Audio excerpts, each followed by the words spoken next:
자, 외국인 임금 후폭풍. 아니, 갑자기 때 아닌 왜 외국인 임금이야? 왜 그게 또 후폭풍일까? 궁금하시죠? 자, 먼저 이 얘기를 하기 전에요. 아까 우리 왜 군 뚫렸다 얘기할 때 기승전 뭐 한국당 국회 등원 그 얘기가 나왔습니다만, 자, 김민지 기자. 오늘 국회가 열리긴 열렸죠? 그렇습니다. 한국당을 뺀 나머지 여야 4당의 주도로 국회가 70여일 만에 문을 열었는데요.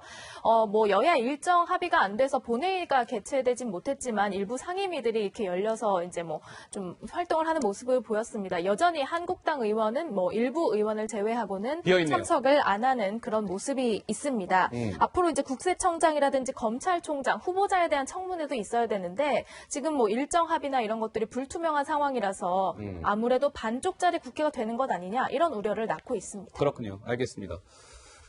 임시국회가 오늘 이제 시작은 되긴 했는데 한국당이 이제 국회 등원을 아직까지 이제 보이콧하고 있기 때문에 임시국회가 열리긴 했지만 반쪽짜리 국회는 불가피해 보이고요.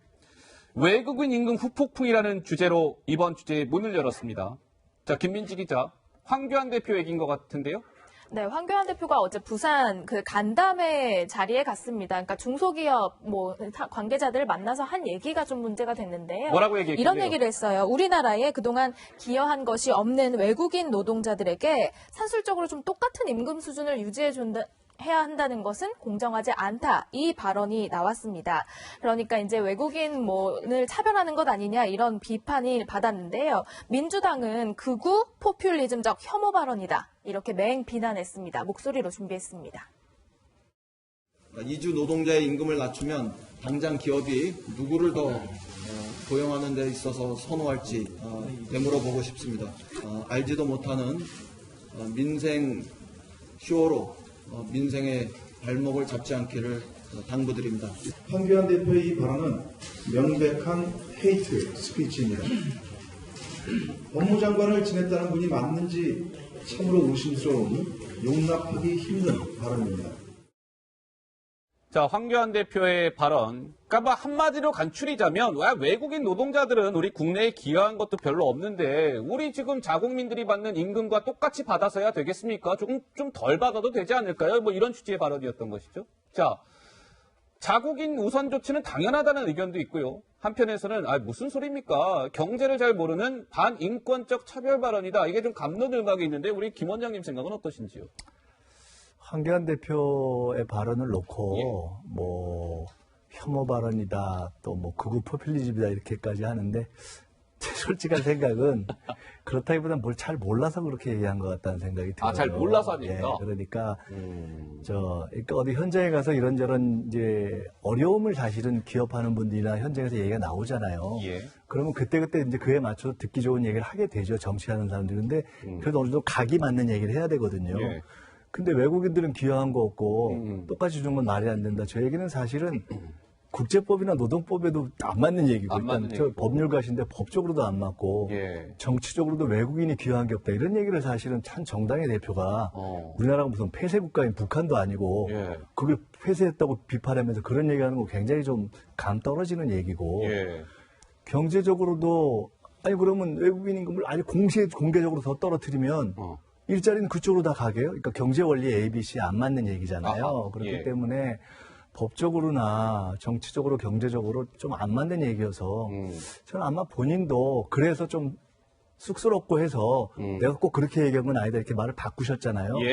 그래서 몰라서 하는 얘기였다 저는 이렇게 봅니다. 몰라서 했다면? 만약에 알고 했다면 굉장히 나쁜 거죠. 알고 했다면 그건 굉장히 나쁜 거고 그래서 저는 실제로 이렇게 말하는 걸 바뀌는 걸 보면 알잖아요. 우리가 대충 느낌을 몰랐던 것 같다. 정확하게 잘 모르고 총리했다고 다 알지 않거든요. 우리가 보면 예를 들어 이해찬, 이낙연 이런 분들은 입장이 달라도 저 사람들이 국정은 참 쫀쫀하게 챙긴다, 꼼꼼하다 이런 느낌이 있잖아요. 근데 총리들이 보면 의전 총리들이 많았잖아요. 근데 황 총리는 저는 국정의 소상한 부분은 총리 시절 잘 몰랐던 것 같다는 생각이 전 들어요. 그렇군요. 그러니까 이 황교안 대표의 이번 발언과 관련해서 여러 가지 지금 반응들이 나오는데요. 법 경제를 모르는 황교안 대표 아니냐. 이인영 민주당 원내대표는 법률가 출신의 황교안의 법 알못 주장이다. 법을 잘 알지 못하는 사람을 일컫는 말이죠. 하태경 바른미래당 최고위원은 이거 하나는 알고 둘은 모르시는 거 아니에요? 그럼 외국인들 임금 떨어뜨리면 고용주들이 다 외국인들만 쓸 거 아니겠습니까? 그럼 우리나라 대한민국 청년들의 고용률은 그만큼 떨어지지 않을까요? 그건 하나는 알고 둘은 모르시는 말씀이세요. 김정연 대변인 경제 과외라도 좀 받아야 될 것 같다 등등의 반응들이 나오는데 박 의원님 이건 황 대표의 좀 실언이라고 보십니까? 어떻습니까? 황교안 대표가 강조하고자 했던 것은 최저임금의 급격한 인상 부분을 얘기하다 보니까 이제 이렇게 된 겁니다. 제가 설명을 드리면요. 최저임금 인상하기 전에 대개 한 식당에서 일하는 사람을 기준으로 할 때 한 180만 원 정도 받았어요. 예. 그러니까 180만 원 받으면 한국 사람도 쓸 수가 있고 이 조선족들 중국 교포죠. 이런 분들은 150만 원에 썼단 말이죠. 예. 근데 이게 이제 200만 원, 220만 원 수준으로 올라 버리니까 한국 사람은 그보다 더 줘야 된단 말이죠. 그냥 쓸 수가 없는 거예요. 예. 그러니까 이런 분들이 직장을 잃어버리고 중국인 교포들로다가 이제 식당 같은 데가 채워지고 또 노동판에 일자리도 조선족들이 많이 들어가게 되고 방글라데시라든가 동남아 근로자들이 오고 한국 사람들은 그보다 조금 더 줘야 되니까 못 쓰게 돼서 그래서 이제 일자리가 줄어드는 그런 부분에 대해서 아주 시장이 지금 시끄럽거든요. 예. 이 민생 경제가 피폐되고 그 부분에 대해서 강조하다 보니까 외국인들은 좀 덜 줘야 되는 거 아니냐 뭐 이런 뉘앙스로 얘기하다 보니까 이제 말이 좀 엉켜버린 거죠. 엉켜버린 거죠. 네. 그러니까 최저임금이 아니고 이제 외국인 차별을 얘기한 거 아니냐 지금 그게 문제인데 그게 아니고 나 사실 최저임금 갖고 내가 시비를 했다 이렇게 이제 말씀을 조금 바꾸셨잖아요. 예. 그리고 이제 박정희 의원님이 그렇게 또 설명을 해주셨잖아요. 박 의원님은 우리 같이 하고 있고 또 저기 자유한국당 약간 설명해줘야 되니까 제가 그거에 대해서는 오케이. 그러나 누가 보는 사람들 듣는 사람들은 다 일반 국민들은 황교안 대표가 그렇게 얘기한 거 아니라는 건 다 이미 알고 있을 겁니다. 자, 그러면 황교안 대표가 아까 김 원장님도 잠깐 말씀을 주셨습니다만 이제 논란이 커지니까 무언가 좀 설명을 했을 것 같거든요, 오늘?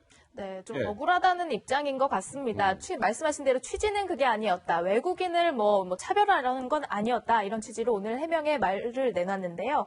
뭐라고 해명했는지 직접 들어보시죠. 결국 최저임금 급등시킨 이 정권이 책임을 질 문제인데 문제를 풀겠다고 하는 저를 오히려 공격하니 정말 어처구니가 없습니다. 잘 알지 못한다는 지적이 나오는 거기에 대해서 어떻게 생각하세요?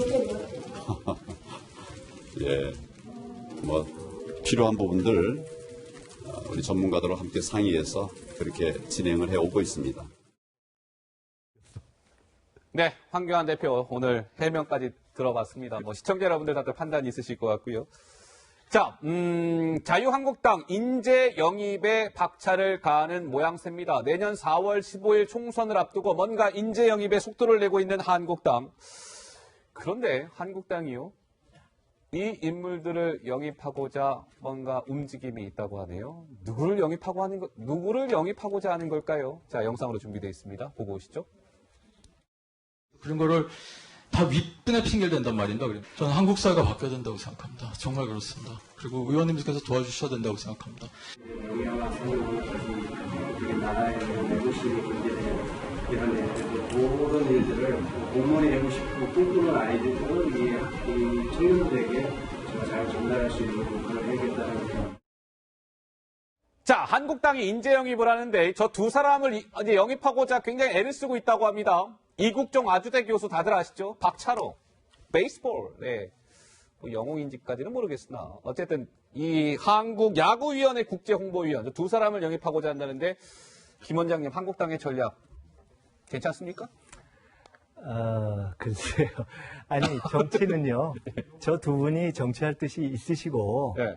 또 그 정치 노선이 한국당하고 맞으시면 정치할 수 있는 거죠. 예. 그리고 아마도 민주당도 유명한 분들 이제 영입하려고 많이 할 거라고 봐요. 예. 근데 이제 솔직한 말씀은 저희가 김대중 대통령 때 영입 작업을 해봤어요. 예. 근데 제가 그때 이른바 사회 각 분야의 유명한 분들 싹쓸이 영입을 해봤는데 예.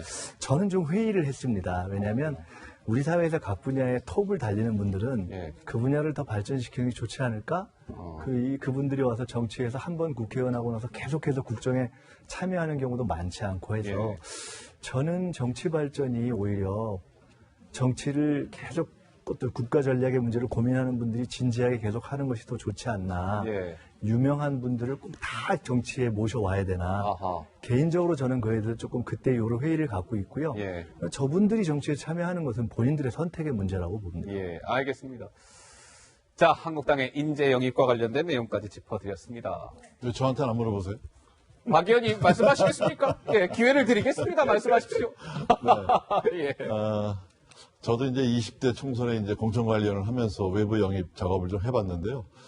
이국종 교수 같은 분은 저는 그냥 놔두는 게 좋을 것 같고. 그냥 놔두는 아마 게 박찬호 의원은 한국당의 정진석 의원하고 고향이 이제 공주라 아마 같아서 그쪽하고 좀 채널이 좀 있는 것 같은데요. 예. 박찬호 의원 같은 경우에는 충분히 정치를 해도 잘할 것 같은 그런 생각이 듭니다. 네.